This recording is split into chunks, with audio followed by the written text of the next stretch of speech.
Bonjour à tous. Alors nous sommes réunis aujourd'hui pour aborder un enjeu majeur pour notre filière, à savoir la recyclabilité des emballages plastiques et aussi l'intégration de matières recyclées. Donc j'ai le plaisir d'être entourée de Nicolas Pont de l'ECO et Cédric Perben et Paul-Henri Carly d'Eastman qui vont vous apporter leur expertise sur à la fois la collecte, le tri, les procédés de recyclage et l'intégration de matières plastiques recyclées pour accélérer la transition de notre filière tout en garantissant une sécurité, une qualité et une désirabilité de nos emballages. Alors, pour traiter ces trois défis majeurs, Nicolas Pont de l'ECO, qui est directeur technique recyclage et éco-conception chez l'ECO, va vous parler de l'optimisation de la collecte et du tri. Il travaille depuis 25 ans dans le domaine de la gestion des déchets. Il a alterné des postes opérationnels et fonctionnels dans le tri et le recyclage au sein de PME, mais également pendant 8 ans chez Suez et 15 ans chez Veolia.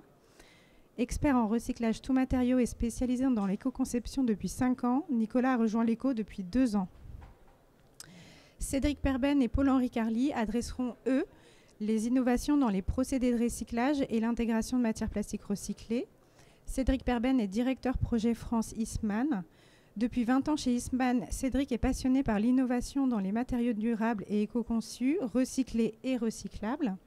Depuis 2018, il dirige la transformation d'Eastman en Europe pour la circularité des PET, copolyester et textile polyester. Il est directeur du projet d'une usine de recyclage moléculaire en Normandie, un investissement de 1 milliard d'euros pour la première phase qui traitera plus de 110 000 tonnes de polyester sans solution de recyclage actuelle. Et enfin, Paul-Henri Carly, Global Market Development Manager chez Eastman. Paul-Henri a plus de 10 ans d'expérience en développement commercial et marketing stratégique dans les industries chimiques et polymères qui couvrent à la fois différents marchés, notamment les emballages cosmétiques circulaires ainsi que dans le secteur électronique. Actuellement, il dirige le lancement d'innovations importantes en matière d'emballage recyclé et recyclable. Voilà, je vous laisse la parole et je vous retrouve tout à l'heure pour les questions. Bonjour à tous. Alors, Nicolas Pont, donc je suis directeur technique de l'éco-organisme qui s'appelle l'ECO, donc en charge du recyclage et de l'éco-conception. Et aujourd'hui, je vous propose qu'on regarde, on fasse un peu un panorama du plastique et de son recyclage dans le monde, en Europe et en France, avec un focus évidemment sur le rôle des éco-organismes dans tout ce sujet. Donc, pour bien comprendre, l'ECO, c'est le deuxième éco-organisme de l'emballage et des papiers graphiques en France. Donc notre plus gros compétiteur, c'est Citeo, que vous devez connaître. Mais l'objet des éco-organismes, c'est vraiment un point central entre les producteurs, l'État français qui nous agrée, donc on a un agrément d'État, les consommateurs, évidemment, à qui on doit communiquer, les collectivités, qui sont une partie de nos clients, et les opérateurs de traitement qui font généralement la collecte et le tri pour ces clients. Donc on est une entreprise privée sous agrément d'État, sans but lucratif, et on a pour mission de contribuer à augmenter le taux de recyclage, notamment des plastiques, en France. Donc le fonctionnement d'un éco-organisme, c'est relativement simple, hein. On a des contributeurs, qui sont des metteurs sur le marché, qui mettent donc des produits emballés sur le marché, qui choisissent de contribuer à un éco-organisme, par exemple l'ECO, et l'ECO ensuite redonne cet argent aux collectivités locales pour financer la poubelle jaune notamment. Donc 80% de nos contributions servent à financer la collecte et le tri de cette poubelle jaune. Ensuite, on a à peu près 15% de notre budget qui est consacré à des dépenses obligatoires qui nous est donné par l'État dans l'agrément. Donc des missions de réemploi, de communication, d'éco-conception, etc. Et 5% qui sert aux frais de structure. Donc l'ECO est l'émulation d'un groupe international RAN, que vous connaissez peut-être sous le nom de Ricley. En fait, c'est un groupe allemand qui est éco-organisme en Allemagne, en Autriche, en Slovénie, en Slovaquie, en Finlande et dernièrement en Espagne. Il se développe à l'international, au Canada et dans certains États américains, où la REP est en train de se mettre en place. Donc c'est une vraie spécialité. Donc c'est la seule entreprise dans le monde qui sait opérer les éco-organismes et qui conseille également des gouvernements pour la mise en place de ces éco-organismes, par exemple comme l'Australie, la Chine, l'Inde, le Brésil, etc., qui actuellement y réfléchissent. Donc on a évidemment une gouvernance avec un conseil d'administration. Donc ce ne sont pas des grosses sociétés que l'on connaît généralement, mais c'est plutôt des petites, c'est des PME. Donc ce qui nous offre quand même une liberté d'action assez intéressante. Alors on a à peu près 70 000 adhérents actuellement. Alors c'est beaucoup, mais en même temps il y a aussi beaucoup de places de marché avec des revendeurs chinois qui ont choisi d'adhérer chez l'Eco plutôt que Citeo. Et on fait à peu près 30 millions d'euros de chiffre d'affaires cette année et 40 millions l'année prochaine. Alors, si on parle des recyclages du plastique en tant que tel, il faut bien comprendre qu'il y a eu 8,3 milliards de tonnes qui ont été produites de plastique dans le monde entre 1950 et 2015. En tout cas, à l'heure actuelle, il y a à peu près 9% des plastiques qui sont recyclés actuellement, et 12% incinérés et à peu près 50% toujours enfouis. Donc ça, c'est la situation dans le monde. Alors, de quoi on parle quand on parle de plastique et de recyclage du plastique, c'est évidemment ces matériaux que vous voyez à l'écran. C'est en majorité des polyoléfines. Donc les polyoléfines, c'est les PE et les PP. Donc PP, souvent sous forme rigide. On peut aussi l'avoir sous forme de film. Et le LDPE et PEHD, qui sont les plastiques les plus connus. Donc c'est à peu près 50% du gisement qu'on peut retrouver dans le recyclage.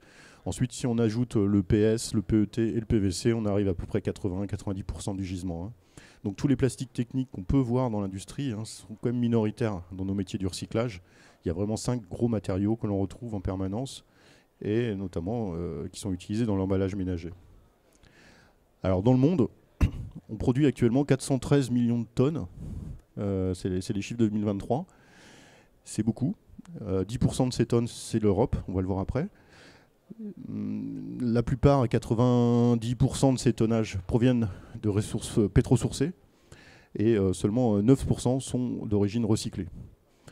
Alors, la prévision pour les prochaines années, faut bien comprendre, on parle beaucoup de plastique, il y a un fort plastique bashing auquel on assiste actuellement, mais le phénomène, en fait, il est mondial et on peut voir que les projections dans les années qui viennent montrent quand même un doublement de cette production de plastique d'ici à 2050. Puisqu'on nous annonce à peu près 1 milliard de tonnes, 1 milliard de tonnes. Donc évidemment, ce phénomène, il est mondial. Ce n'est pas une tendance auquel on peut assister en France ou en Europe, mais il faut bien comprendre qu'on s'inscrit dans une situation qui est largement différente dans les autres pays du monde. Et en fait, la production de plastique ne va pas s'arrêter demain. Faut bien en être conscient. On en a besoin, ça soutient notre mode de vie, et pour l'instant, on ne sait pas faire sans. Alors évidemment, ce sont surtout l'Asie, les pays asiatiques qui produisent ce fameux plastique. C'est à peu près 50% de la production mondiale qui est réalisée par l'Asie. Ensuite, on peut y ajouter évidemment l'Europe et l'Amérique du Nord. Et là, on arrive à peu près à 80% des tonnages produits. Et en termes de taux de recyclage, bon, c'est assez disparate en fonction dans le monde. En Europe, on dit qu'on est environ à 30% de taux de recyclage de ce plastique. Comme vous pouvez voir, la Chine est à peu près au même niveau que l'Europe déjà. La Corée du Sud bien au-dessus. Et les USA très en retard. Alors, en Europe, on produit 54 millions de tonnes à l'heure actuelle, donc 10% des tonnages produits mondial. Donc voilà, l'Europe ne représente que 10% de la production plastique, donc c'est quelque chose qu'il faut avoir à l'esprit. Le phénomène de production n'est pas en France ni en Europe, il est plutôt ailleurs. Et lorsqu'on fait le comparatif par matériaux, on peut voir que la réalité française est quand même contrastée. Si on prend les papiers cartons, on est bien en avance. En France et en Europe, on a des taux de recyclage qui sont quand même corrects, presque à 90% pour ce qui concerne la France. Le bois se développe, le recyclage du bois, sous l'impulsion notamment des REP mobiliers, etc., commence vraiment à prendre de l'ampleur. Et donc là, on atteint les objectifs européens. Les métaux ferreux, c'est également le cas, mais on est quand même en retard par rapport aux objectifs. Et pour l'aluminium également, mais vraiment le parent pauvre, c'est le plastique, où là on est vraiment très très en retard, en tout cas en France, sur le taux de recyclage et les objectifs européens qui nous objectivent à 55% de taux de recyclage à l'horizon 2030. Actuellement, la France est à 23%, donc 23% c'est le taux global de recyclage des plastiques ménagers et industriels, donc c'est l'ensemble du gisement. On est avant-dernier en Europe, juste devant Malte. Donc on voit qu'il y a quand même une différence assez notable avec nos voisins européens, qui ne sont pourtant pas des pays sous-développés, hein, 48% en Allemagne, 44% en Espagne notamment. Donc on a vraiment une marche à monter en France et ça plafonne, hein, 23% déjà depuis une bonne dizaine d'années. Hein. Alors, en termes de solutions de traitement du plastique, on voit une évolution quand même en France. Il y a une fermeture assez globale des centres d'enfouissement, donc ce qui fait que le plastique enfoui quand même a tendance à baisser. Mais le relais est plutôt pris par l'incinération, même si on observe quand même une augmentation du taux de recyclage des plastiques. On peut voir que le choix, hein, conscient ou inconscient, on ne sait pas trop, mais il a surtout été fait dans le sens d'une incinération globale du plastique, et ce qui explique sans doute les mauvais résultats que la France a par rapport aux autres pays européens. Alors pour ce qui concerne les emballages ménagers, on peut voir aussi qu'on a un taux on va dire de collecte en France qui est assez disparate d'une région à l'autre. Les moins bons élèves de la classe, c'est depuis toujours l'Île-de-France et la région PACA, qui sont vraiment pas très bons, donc à autour des 40-50% par kilo par an par habitant. Alors qu'on voit qu'il y a en Bretagne, il y a des résultats assez forts, on dépasse les 100 kilos par an par habitant, sachant qu'au sein d'une même région, on peut avoir aussi des disparités. Hein. Les pires endroits en France pour les taux de collecte, c'est Paris et Marseille, où on obtient difficilement les 30 kilos par an par habitant. Donc on est à 3 fois, 4 fois moins de résultats que la Bretagne. Hein. Donc ça, c'est la situation actuelle, elle est comme ça. Et on peut voir que globalement, le taux de recyclage des emballages est à 66% à l'heure actuelle. Donc là, on parle des emballages ménagers, poubelles jaunes, tout matériaux confondus. L'objectif qui nous est donné en tant qu'éco-organisme, c'est d'atteindre les 75%. C'est un objectif qui nous est donné par l'État depuis à peu près 20 ans et qui n'est toujours pas obtenu. Et on a par contre des bons résultats sur d'autres types de matériaux comme l'acier, le carton notamment, où là on obtient des taux de captation et de recyclage qui sont corrects, on va dire. Mais au global, et tiré par le bas vers le plastique, on reste actuellement à 66%. Alors, cet état de fait, on peut le regretter, mais en tout cas, elle coûte cher à la France. Hein. Il faut savoir qu'actuellement, on paye à l'Europe, on a payé l'année dernière 1,5 milliard de pénalités pour non-atteinte des objectifs de recyclage. C'est pris pour l'instant en top par l'État français, donc c'est pas encore redescendu vers les producteurs ou les fabricants. Mais il se peut que dans les années qui viennent, l'État choisisse hein, de conduire cette taxe et de l'accumuler à l'éco-contribution qui pèse déjà 1,4 milliard à l'heure actuelle en France auprès des metteurs sur le marché. Donc c'est un vrai sujet, ce taux de recyclage de plastique. Il faut absolument qu'il augmente en France parce que ça, non seulement c'est pas souhaitable d'un point de vue environnemental, mais en plus d'un point de vue financier, c'est vraiment un problème. Alors les raisons, elles sont multiples hein, de ce mauvais résultat. Hein. On va faire un peu d'histoire, mais c'est Eugène Poubelle qui a mis en place, imposé en tout cas la poubelle comme on la connaît à l'heure actuelle. C'est pour ça qu'elle a pris ce nom. Et il avait prévu à l'époque de mettre en place une poubelle jaune hein, en 1884.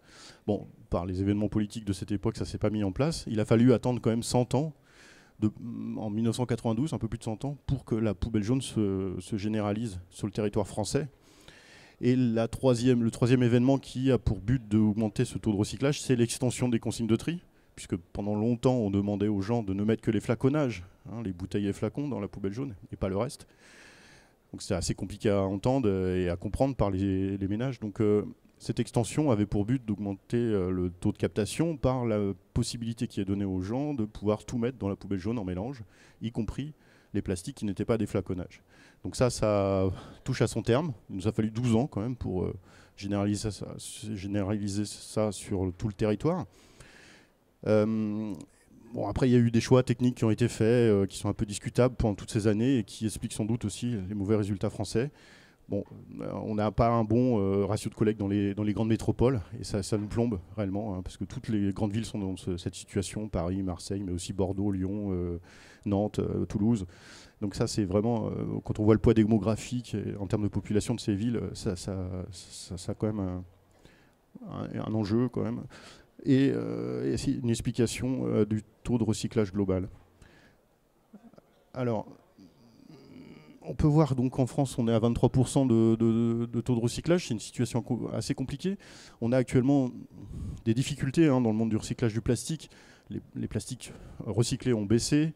On a affaire à une baisse du prix des plastiques vierges, à une concurrence asiatique assez intense et malhonnête. Mais ça, je pense qu'Eastman pourra en parler mieux que moi tout à l'heure. Et des manques de capacité d'incorporation aussi en France. On manque d'usines. On manque d'usines en général, mais évidemment dans le recyclage c'est la même chose. Il y a peu d'usines de recyclage en France, donc globalement les plastiques sont recyclés en dehors des frontières françaises. Et l'incorporation, qui est quand même le point principal d'aspiration et de maintien des cours à un niveau élevé, qui donne de la valeur au plastique et qui permet d'imaginer un recyclage, est assez faible en France. Il faut savoir qu'en moyenne, on incorpore 6,5% de plastique recyclé dans nos produits en plastique. Sachant que le principal plastique qui bénéficie d'une incorporation sont les bouteilles en PET. Donc ça veut dire qu'il y a beaucoup de plastique où il y a 0% d'incorporation, et les bouteilles où il y a à peu près 25-30% d'incorporation. Mais voilà, on est à la traîne. Et c'est important d'incorporer du plastique recyclé, parce que c'est pas le tout de recycler et de produire du régénéré RPET, RPP, RPE, mais il faut des consommateurs derrière, des gens qui veulent les utiliser. Et tant qu'on n'aura pas cette aspiration par la demande, ça va être compliqué d'augmenter le taux de recyclage. Alors on va parler un peu d'éco-conception et de tri notamment, parce que c'est un message que j'essaye de passer, parce que c'est quelque chose que peu de monde ne connaissent en termes de réalité de la chaîne de valeur du plastique et des emballages. Il faut bien comprendre qu'un emballage, il peut être recyclable, mais s'il n'est pas triable, il ne sera pas recyclé, même s'il est recyclable en théorie. Et cet aspect centre de tri, c'est important de comprendre que c'est même le point le plus marquant et important dans nos métiers du déchet, c'est est-ce que votre emballage va pouvoir passer l'étape du tri ? Dans tous les cas, la recyclabilité, ça ne veut pas dire recyclabilité potentielle. Ça veut dire est-ce qu'il va être collecté, cet emballage ? Est-ce qu'il va être triable ? Et évidemment, est-ce qu'il est recyclable, en théorie ? Et pour ça, il y a un décret qui existe. C'est le décret QCE, on appelle ça, qui est cadré par l'État depuis à peu près 2 ans et qui a le mérite d'exister, parce que jusqu'ici, on n'était pas toujours d'accord entre nous sur la définition du terme recyclable. Là, actuellement, il faut correspondre à ces 5 critères que vous avez à l'écran pour pouvoir bénéficier de cette claim de recyclabilité. Donc il faut être efficacement collecté, il faut être efficacement trié. Il ne faut pas que l'emballage possède des perturbateurs de tri. Il faut que dans le processus de recyclage, on puisse utiliser au moins 50% du matériau. Et il faut qu'évidemment, il y ait une solution de recyclage à l'échelle industrielle. Pas une usine perdue au fin fond de l'Europe. Que ce soit vraiment quelque chose qui soit en pratique à l'échelle industrielle. Donc ça, c'est vraiment les 5 critères qu'il faut avoir à l'esprit lorsque vous concevez un emballage pour pouvoir le claimer recyclable. Et donc, ces emballages vont aller dans des centres de tri. Les centres de tri français, ils étaient 240 en 2015, ils sont plus que 110 à l'heure actuelle, 116. Donc on a divisé par 2 le nombre de centres de tri, on a fait des gros centres de tri, très automatisés, avec beaucoup de tri optique, avec des tailles qui ont vraiment augmenté, qui sont passées de 20 000 à 50 000 tonnes par an. Donc ça a complexifié quand même le tri, surtout qu'en France, on est un des seuls pays à avoir fait le choix de tout mettre dans la poubelle jaune, de tout mélanger, alors que dans les autres pays européens, on fait quand même une distinction entre le plastique et le papier. Mais apparemment en France, les Français ne sont pas assez intelligents pour comprendre la différence entre du plastique et du papier, donc on leur a dit de tout mélanger. Donc du coup, ça nous fait des centres de tri, un peu des cathédrales, quand même, qui coûtent très cher et qui sont très compliqués à opérer et qui ont une productivité assez lente. Alors, le phénomène auquel on assiste, c'est ça, c'est donc la robotisation, après avoir mis des machines de tri optique. Donc tout ça est en train de s'automatiser, mais on arrive aussi à des coûts de tri qui ont quand même tendance beaucoup à augmenter. Donc la principale des machines qu'on a actuellement dans les centres de tri, c'est ces fameuses tri optiques, qui sont là pour, justement, notamment les plastiques, pour reconnaître la matière, mais aussi la couleur des plastiques. Donc elles peuvent tout trier, ces machines. C'est un programme informatique, on peut leur dire de trier du polyamide, du PCS, du PLA, si on veut. Bon, là, évidemment, dans les centres de tri, on les règle surtout pour le PP, PE, PET et PS. Mais c'est des machines très polyvalentes et qui nous aident bien quand même pour avoir une qualité sortante des centres de tri consommable par des usines. Bon, voilà ce que ça donne d'un point de vue algorithme. C'est la vision de la machine et qui permet de reconnaître un PE d'un PP.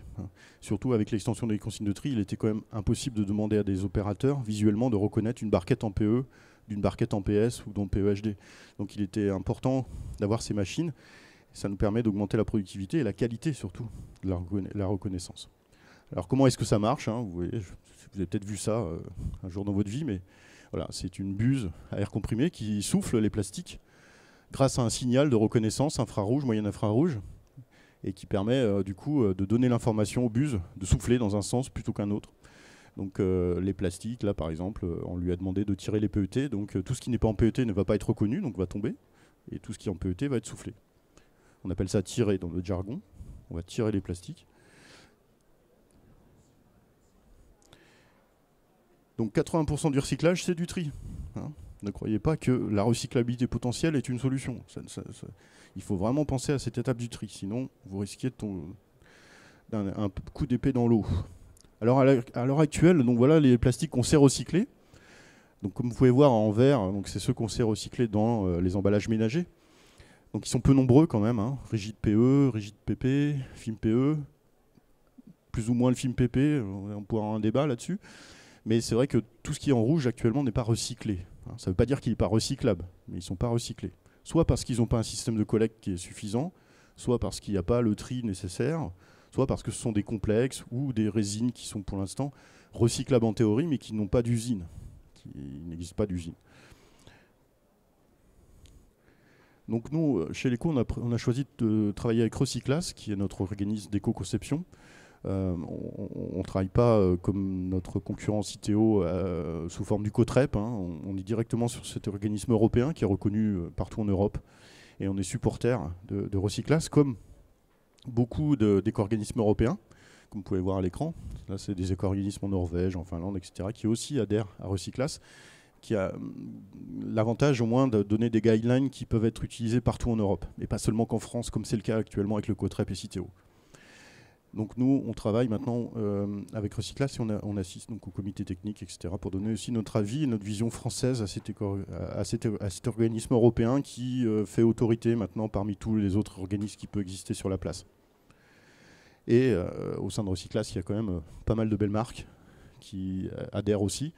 Donc c'est intéressant quand même d'un point de vue européen et d'un point de vue producteur, fabricant, mettant sur le marché, éco-organisme, d'avoir à peu près les mêmes, de se mettre d'accord sur des guidelines d'éco-conception et d'arrêter de penser que la France, centre du monde, a ses propres règles.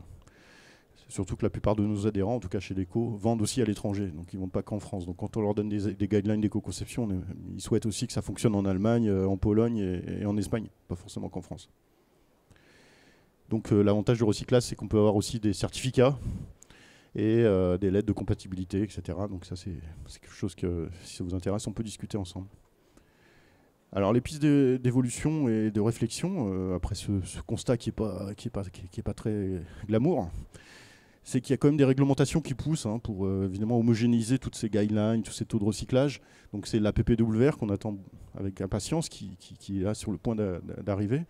On a aussi pas mal de REP qui se créent, aussi bien en France qu'en Europe. C'est un phénomène mondial, la REP, c'est-à-dire la responsabilité élargie des producteurs, qui labellise différents éco-organismes et qui donne des objectifs et des guidelines assez, qui sont les mêmes à peu près dans tous les pays. Et évidemment, les créations, on attend avec impatience des créations de nouvelles filières de recyclage, comme pourquoi pas le recyclage chimique, et le recyclage enzymatique aussi, qui est quelque chose qui est dans les cartons, qui pourrait être aussi intéressant, en tout cas pour les plastiques.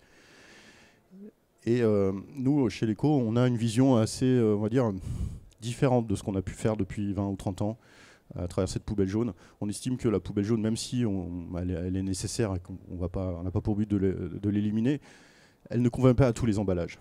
Et à un moment, il faut arrêter le dogme et regarder les choses de façon réaliste. Par exemple, pour le PSE, le polystyrène expansé, la poubelle jaune n'est pas du tout adaptée. Lorsque quelqu'un met du PSE dans une poubelle jaune, il va être collecté, compacté dans le camion, il va passer dans un centre de tri, il va être mis en balle.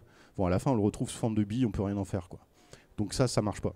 Dans la poubelle jaune, ça ne marche pas. Or, c'est actuellement la seule consigne qui est donnée aux usagers. Donc nous, on finance actuellement une autre voie de collecte de ce PSE, par exemple par les déchetteries. Donc avec nos clients collectivités, on les incite financièrement à mettre en place cette récupération et cette nouvelle possibilité qui est donnée à leurs usagers de pouvoir mettre le PSE directement en déchetterie avec leur gros carton de télé et qu'ils puissent avoir au moins un endroit pour le mettre, parce qu'actuellement, depuis toujours, le PSE est mis dans la benne encombrant, ça part en enfouissement, en incinération, et c'est pas satisfaisant. Et ça pénalise du coup le taux de recyclage des plastiques dans sa globalité. Mais après, il y a d'autres solutions aussi, hein. Il y a des solutions, par exemple, pour des plastiques complexes, hein. Il ne faut pas croire que le plastique complexe n'est pas recyclable. C'est-à-dire qu'il n'est pas recyclable dans la poubelle jaune. Mais potentiellement, il peut l'être. Le problème, c'est qu'il faut le collecter à part. Si on le laisse dans la poubelle jaune, il ne sera jamais recyclé. Donc là, par exemple, on finance, nous, une usine qui va sortir en début d'année prochaine, de recyclage des sacs de pet food, hein. Et l'idée, c'est que les consommateurs ramènent dans leur clinique vétérinaire les sacs que vous voyez à l'écran, dans ce genre de récupération, de boîte en carton, pour ensuite les broyer et les régénérer. Et le but étant de refaire des produits de l'univers du chien et chat, hein, donc des bacs à litière, etc., grâce à ces plastiques complexés qui ont réussi à être régénérés et qui vont être ensuite, après être extrudés, injectés dans de nouveaux moules pour faire des produits qui vont être revendus dans les cliniques vétérinaires. Donc ça a commencé déjà la collecte, il y a 1500 cliniques vétérinaires qui sont équipées par ces points de collecte. Ça devrait être 6000 points qui vont être équipés l'année prochaine. Et les jardineries, en négociation avec les jardineries actuellement, qui revendent aussi des sacs de pet food, pour mettre en place cette récupération. Donc des solutions sont possibles en fait, hein. Mais il faut sortir du dogme, hein. Et c'est important. Il faut arrêter de penser qu'en faisant la même chose que l'on a fait pendant 20 ans, on va avoir des résultats différents, hein. Et ça, c'est un vrai problème en France, hein. On veut une seule solution qui marche pour tout. Ça, c'est pas possible. On finance aussi également du recyclage enzymatique actuellement. Donc c'est la société Plasticenthropie qui actuellement travaille ce sujet. En fait, c'est une chercheuse espagnole qui a trouvé des vers dans ses ruches et qui les a mis dans un sac en plastique. Et elle s'est rendue compte que ces vers mangeaient les sacs en PEBD. Et donc elle s'est demandé pourquoi, et elle a fait des analyses. Elle s'est rendue compte que dans les enzymes de la salive des vers, il y avait 3 enzymes en fait, différentes qui arrivaient à dépolymériser les polyoléfines, PEPP. Et apparemment, ça fonctionnerait aussi sur les polystyrènes. Donc évidemment, c'est encore au stade de la R&D. Donc maintenant, chimiquement, on sait reconstituer ces usines, on n'a plus besoin des vers. Donc l'idée maintenant, c'est de passer à l'échelle industrielle, et c'est une solution qui pourrait être intéressante, en tout cas, qui permettrait en tout cas d'être low cost et biosourcée. Alors la nouveauté dans nos métiers, c'est l'émergence d'une nouvelle REP, la REP de EIC, qui prend maintenant le nom de REP emballage professionnel. Il faut savoir que tous les emballages professionnels, plastique, bois, carton, etc., pour l'instant ne sont pas soumis en REP, hein. C'est du B2B, c'est les opérateurs du déchet, comme Veolia, Paprec, etc., qui s'occupent de récupérer ces matériaux. Mais on n'a pas de traçabilité et il n'y a pas d'incitation financière pour les producteurs, les fabricants ou les metteurs sur le marché de mettre en place une récupération. Donc c'est vraiment quelque chose qui se fait depuis toujours, mais qui atteint ses limites à l'heure actuelle. Là, en 2025, il est prévu de créer cette nouvelle REP, emballage professionnel, à laquelle l'ECO va aussi prétendre, c'est-à-dire qu'on va faire une demande d'agrément. Mais l'idée, c'est vraiment d'augmenter le taux de recyclage, notamment des plastiques, qui est quand même assez faible, hein, dans les emballages industriels, et de pouvoir tracer les bonnes pratiques qui sont tout de même mises en place, notamment sur le bois et le carton. Mais il y a quand même pas mal d'emballages qui passent encore sous les radars et qu'on souhaiterait du coup financer. Mais il faut que les fabricants, parce que ce sont les fabricants là, c'est plus les metteurs sur le marché qui vont devoir adhérer, les fabricants adhèrent à un éco-organisme qui se servira de cet argent pour financer les opérateurs et augmenter le taux de recyclage in fine. Voilà, donc le gisement identifié dans cette nouvelle REP, hein, c'est évidemment presque 50% de papier carton, mais aussi voilà, presque 20% de plastique et beaucoup de bois. Mais on voit que les objectifs européens, voilà, on les obtient sur le papier carton à l'heure actuelle. Et c'est tout, en fait. Enfin, sur le bois et le papier carton. Voilà. Le but est d'augmenter le taux de recyclage de l'acier, de l'alu et surtout du plastique, parce qu'on nous donne un objectif à 50%, voire 55% en 2030. Voilà pour moi. Merci. Bonjour à tous.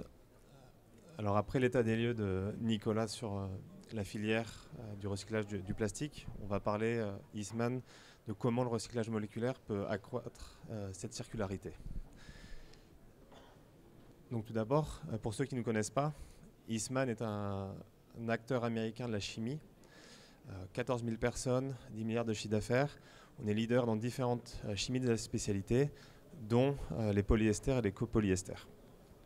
Aujourd'hui, on est engagé à essayer de trouver des solutions sur différentes crises mondiales, et en particulier les déchets, donc le sujet d'aujourd'hui, mais aussi le climat, comment essayer d'aider les consommateurs et les marques à réduire leur empreinte carbone, et comment, finalement, dans un monde où on est de plus en plus nombreux, comment continuer à nourrir un certain nombre de personnes. Ce n'est pas pour la partie plastique, c'est pour d'autres business chez Eastman. Je ne vais pas aller en détail sur les chiffres, parce que je pense que Nicolas a déjà fait un bel état des lieux. Mais ce qu'il faut comprendre, c'est qu'aujourd'hui, 90% des plastiques produits dans le monde ne sont pas recyclés. Eastman, avec le recyclage moléculaire, et d'autres sociétés aussi, se focalise réellement sur les plastiques qui sont soit enfouis, soit incinérés. Donc on est vraiment ici en fait en complémentarité avec le recyclage mécanique. Ce qu'on se rend compte, après l'état des lieux de Nicolas, c'est que pour avoir une vraie économie circulaire, on a besoin d'un changement de paradigme. Le système aujourd'hui ne nous permet pas finalement d'atteindre les objectifs qu'on se fixe pour avoir une économie circulaire. Donc comment les éco-organismes peuvent améliorer le tri et le recyclage des déchets, comment les politiques publiques peuvent créer des normes et des réglementations qui permettent d'inciter à une économie plus circulaire, comment les marques et les transformateurs peuvent travailler ensemble pour faire de l'éco-design avec des matériaux recyclables et recyclés.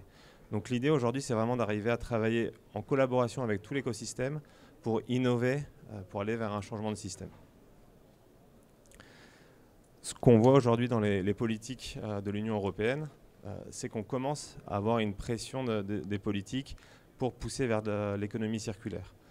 Donc on a des taxes sur les plastiques vierges dans différents pays, au Royaume-Uni, en Italie, en Espagne. On voit que ça est en train d'arriver aussi en Allemagne, en Belgique. La PPWR dont parlait Nicolas arrive et va demander d'avoir minimum 30% de matières recyclées dans les emballages cosmétiques en PET d'ici 2030 et va demander d'avoir une recyclabilité à l'échelle d'ici 2035.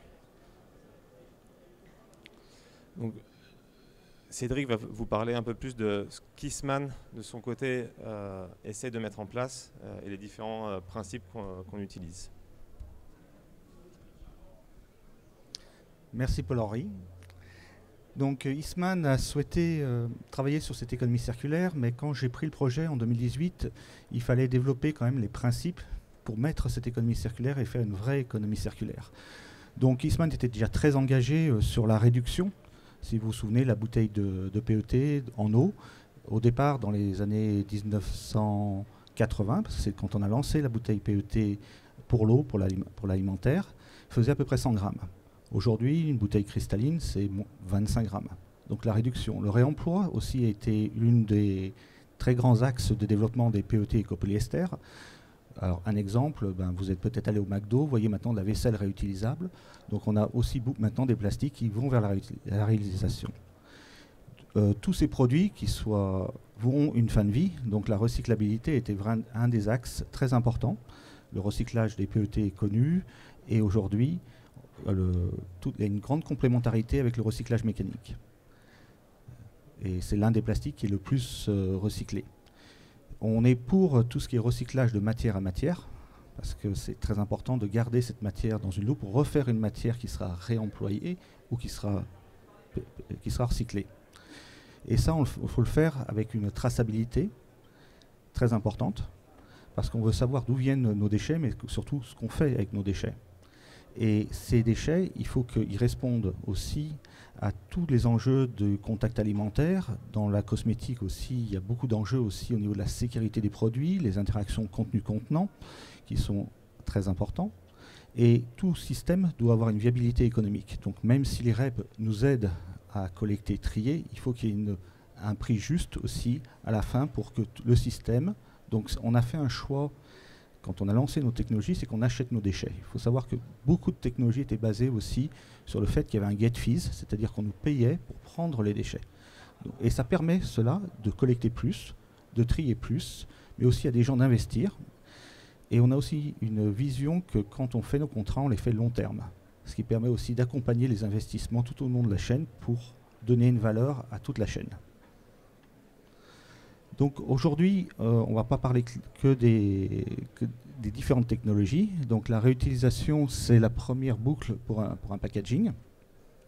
Si on prend par exemple un polymère, ce polymère peut être recyclé mécaniquement.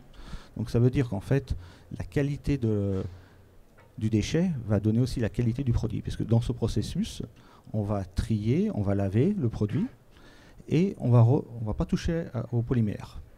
Donc toutes les règles d'éco-conception, une bouteille transparente refera un produit transparent. Si le produit est coloré, ben, il refera un produit coloré. Donc c'est pour ça qu'il y a d'autres technologies qui sont arrivées en plus, comme la dissolution, où là on travaille sur le polymère, mais on va le nettoyer avec un procédé soit solvant ou des gaz supercritiques qui vont permettre, en ne touchant toujours pas le polymère, qui est ce collier de perles, va enlever, en fait, ouvrir les porosités de la matière et le nettoyer. On peut enlever par ces procédés certains adhésifs, certains colorants. Mais surtout dans la cosmétique, vous avez toutes ces opérations de parachèvement. Alors là, il y a un bel exemple avec une couleur noire, avec une tampographie, avec des encres, avec un super décor à chaud.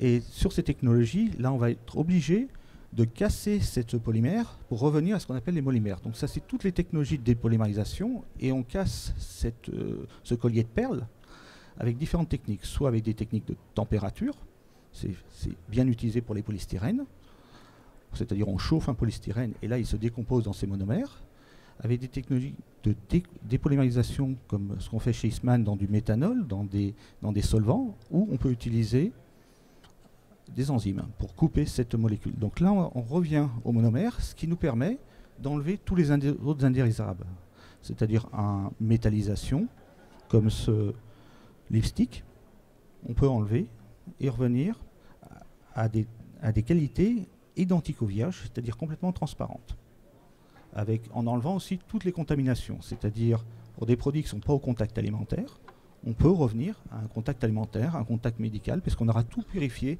à ce niveau-là. Mais encore, il faut avoir une concentration assez importante de polyester pour que ça marche. Il y a d'autres technologies, type gasification ou pyrolyse, où là, on peut avoir des plastiques en mélange. Donc c'est très intéressant.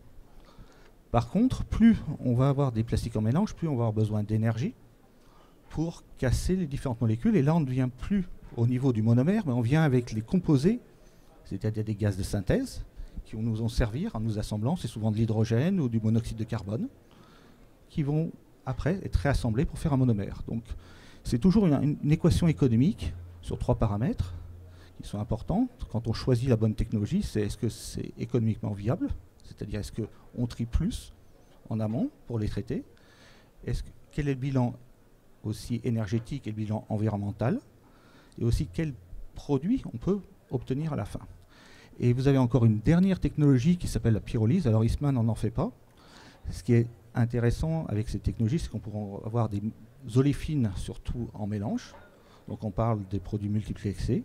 Et on fait des huiles de pyrolyse qui passent dans un vaporcraqueur au même niveau que le raffinage. Et ce qui est intéressant aussi, c'est de regarder les rendements de toutes ces technologies. Alors chez Eastman, nous ce qu'on fait, c'est que de la dépolymérisation. Mais on a la possibilité de prendre des déchets, comme Paul-Henri vous a expliqué, qui aujourd'hui n'ont pas de solution de recyclage mécanique pour des questions soit économiques, environnementales ou techniques.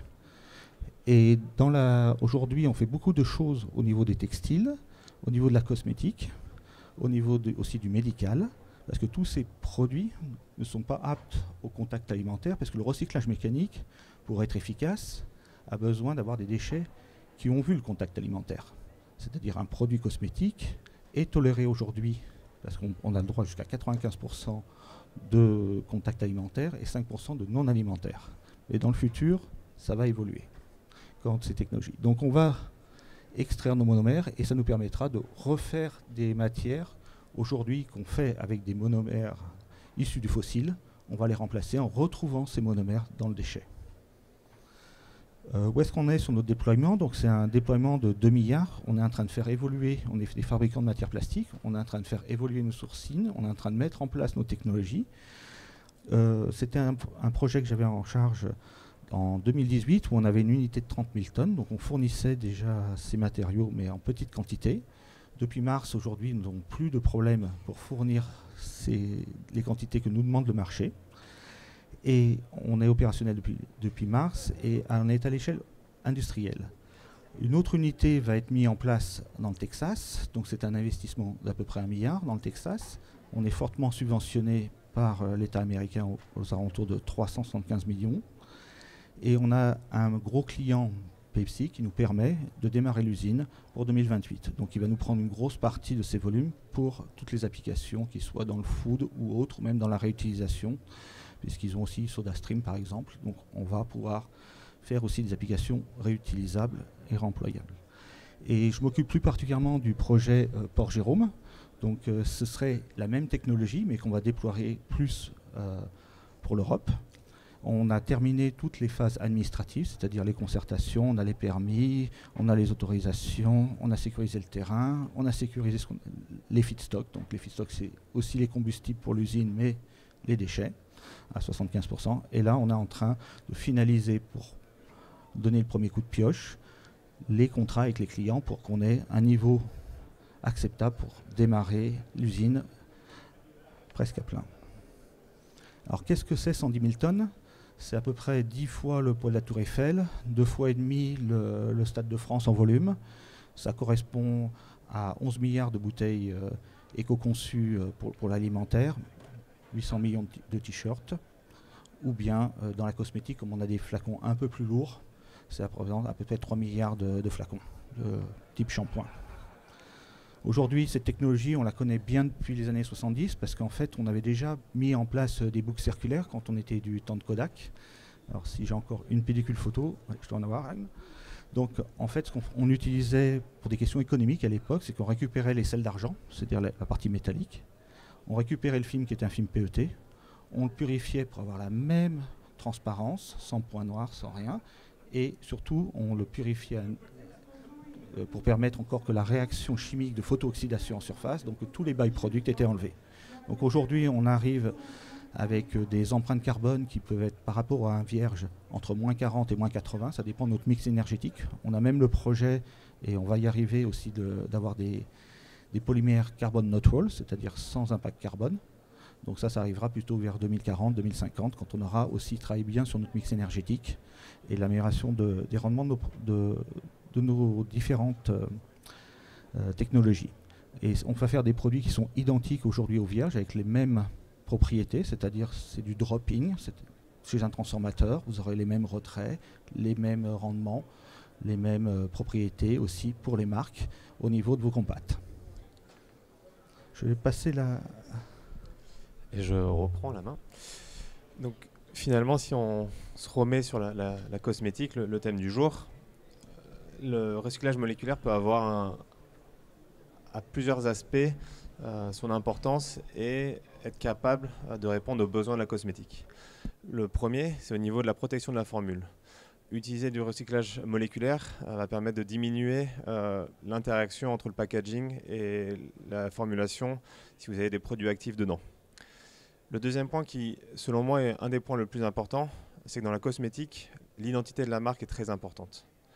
Aujourd'hui, Eastman, on a un portfolio de produits recyclables et recyclés qui permettent en fait aux marques de garder leur identité, de créer des formes particulières, d'avoir des peaux en forte épaisseur, d'avoir des angles particuliers, finalement de continuer avec la passion du design. Le troisième point, c'est au niveau des peaux à forte épaisseur. Aujourd'hui, de nombreux peaux à forte épaisseur sont faits en verre, ce qui permet un aspect luxe. Mais aujourd'hui, avec du plastique recyclable et recyclé, on est capable d'avoir des peaux à fortes épaisseurs.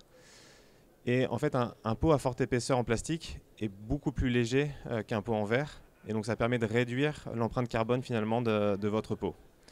Le dernier point, ça va être sur la consistance esthétique. Aujourd'hui, si vous utilisez du recyclage mécanique, vous allez avoir des pots ou des bouteilles qui vont tirer sur du gris. Utiliser un recyclage moléculaire, comme disait Cédric, ça permet de garder les mêmes aspects qu'une matière vierge. Et donc vous allez avoir des bouteilles qui vont garder la même transparence et donc qui vont garder finalement la visibilité du produit à l'intérieur. Aujourd'hui, le recyclage moléculaire est déjà utilisé sur le marché par quasiment tous les transformateurs français et mondiaux. Aujourd'hui, j'ai voulu mettre en avant Pinard et Axilon. On a des bouteilles aussi ici si vous voulez les voir. Et on voit que des géants comme LVMH ou Clarins travaillent déjà avec ce type de matière et finalement pavent le chemin pour des plus petites sociétés et pour l'industrie de la cosmétique. L'idée, donc Eastman, depuis 4-5 ans, c'est vraiment d'essayer de transformer notre portefeuille vers un portefeuille circulaire avec 100% de matières recyclées certifiées, 100% recyclable avec le flux RIC1 pour des propriétés qui sont équivalentes à du matériau vierge. Et l'idée, c'est vraiment de travailler ensemble, d'avoir une plateforme de collaboration pour, main dans la main, avancer vers un avenir plus durable dans l'industrie de la cosmétique. Merci beaucoup.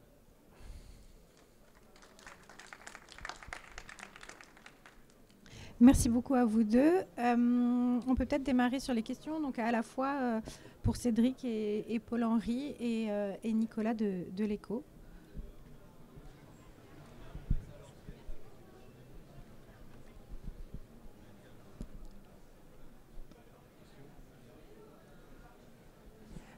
Moi, j'avais déjà peut-être une première question pour Nicolas. Donc, vous avez indiqué cette nouvelle REP emballage professionnel qu'on appelait couramment REP DEIC.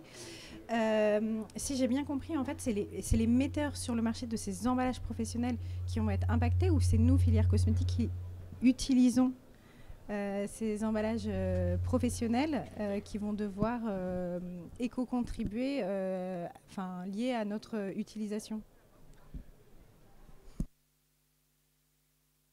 En fait, actuellement, pour les emballages ménagers, ce sont les metteurs sur le marché qui cotisent à la REP, emballage ménager, papier graphique. Pour les emballages industriels et commerciaux, ce seront les fabricants qui vont devoir cotiser. Ce n'est pas les metteurs sur le marché. Alors que pour l'instant, c'est nous qui faisons la déclaration de leur utilisation. Oui, pour le moment, oui. Okay. Mais là, voilà.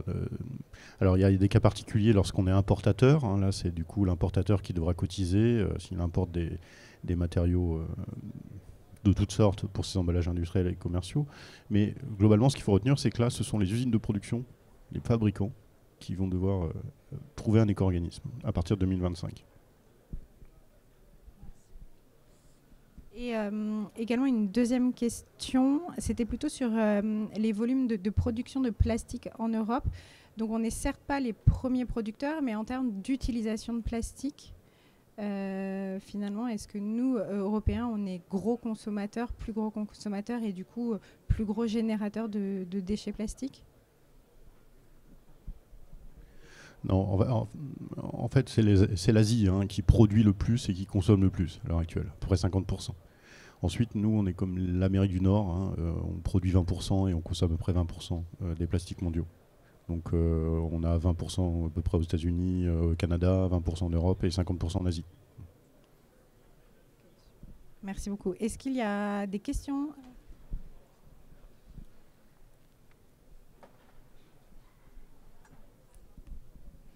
Bonjour. Vous avez parlé d'une concurrence que vous avez qualifiée de déloyale de la part de la Chine. Vous nous avez proposé de le développer un peu plus tard et vous n'avez pas fait de ce développement. Est-ce que vous pouvez le faire ? Alors en ce moment, si vous avez suivi la PPWR, il y a des possibilités depuis mars de faire des importations. Donc ce qui n'était pas dans le texte original, qui devait faire une régionalité des déchets, c'est-à-dire un déchet européen devait être trié en Europe, collecté, trié et recyclé en Europe pour intégrer dans les objectifs de la PPWR et de la SUPID à 25% et 30% pour 2030. Aujourd'hui, ces imports sont possibles et viennent en frontal avec les capacités de recyclage, surtout dans le PET, puisqu'il y a une valeur aujourd'hui à intégrer des produits, ces produits-là dans les différents packaging pour le contact alimentaire. Et la concurrence qui est déloyale, c'est qu'aujourd'hui, ces produits qui sont d'Asie, donc je ne vais pas citer la Chine, mais d'Asie, sont parfois collectés, très bien, n'ont pas d'obligation pour être intégrés dans leur packaging, n'ont pas aussi les agréments sanitaires pour être mis sur leur marché, donc viennent par cette porte à l'Europe, sur les marchés, avec un prix très bas, qui ne correspond pas aussi au prix aujourd'hui des recycleurs mécaniques. Donc c'est une concurrence directe avec les producteurs mécaniques. Et on trouve ça à la fois déloyal et aussi aberrant du point de vue économique et environnemental, puisque ces packaging vont intégrer des recyclés qui sont venant hors d'Europe, qui vont après être collectés, triés. Et le tri va avoir un problème, c'est que n'ayant plus des débouchés en Europe, puisque les recycleurs mécaniques de PET ne trouvent plus de débouchés sur le marché, ces déchets risquent de se retrouver non pas recyclés, mais aller vers l'incinérateur. Donc on va avoir à la fois le taux de recyclage qui était déjà pas très élevé en Europe continue à baisser. Les objectifs de la PPWR sont pour 2030, 55% des packaging qui doivent être sur le marché doivent être recyclés. Donc on ne va pas obtenir l'objectif de l'Europe du recyclage. Ces produits étant incinérés, la taxe carbone va augmenter. Les collectivités qui, dans leur modèle économique, vendaient ce produit, se retrouvent à payer l'incinération, qui est entre 70 et 110 euros tonne. Donc on est en train de déstructurer tout un marché par ces imports, et à la fin on va se retrouver à collecter des produits en Asie et les incinérer en gros en Europe. Donc nous on pense que la bonne échelle pour une économie circulaire, c'est une échelle régionale où les gens prennent en charge leurs déchets, ça permet, quand on voit les différents objectifs, ça permet de faire la réduction. Et là, si on part sur ce système-là, on ne va même pas inciter à la réduction des emballages. Donc c'est ce qu'on a écrit dans la presse, on trouve ça que c'est une aberration, surtout qu'aujourd'hui, ces imports, on aura les clauses miroirs, les clauses d'équivalence. C'est prévu dans la PPWR pour la partie clarification, ce qu'on appelle les secondary legislation, qui sont prévues aujourd'hui pour 2026. Donc entre maintenant et 2026, il n'y a pas de règle.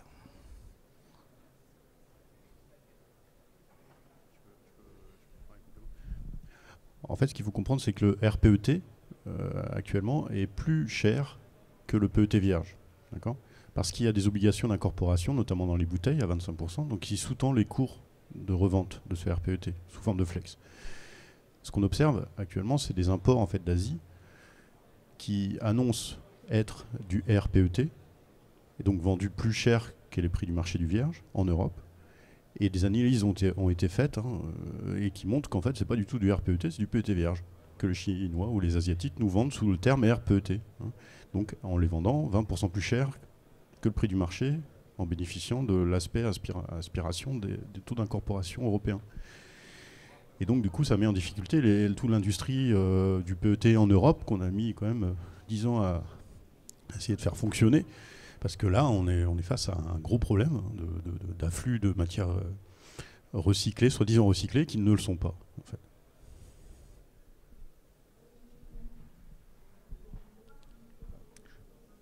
Merci d'avoir dit aussi la partie fraude. Y a-t-il d'autres questions ? Non. Eh ben, merci beaucoup à vous trois pour cet éclairage.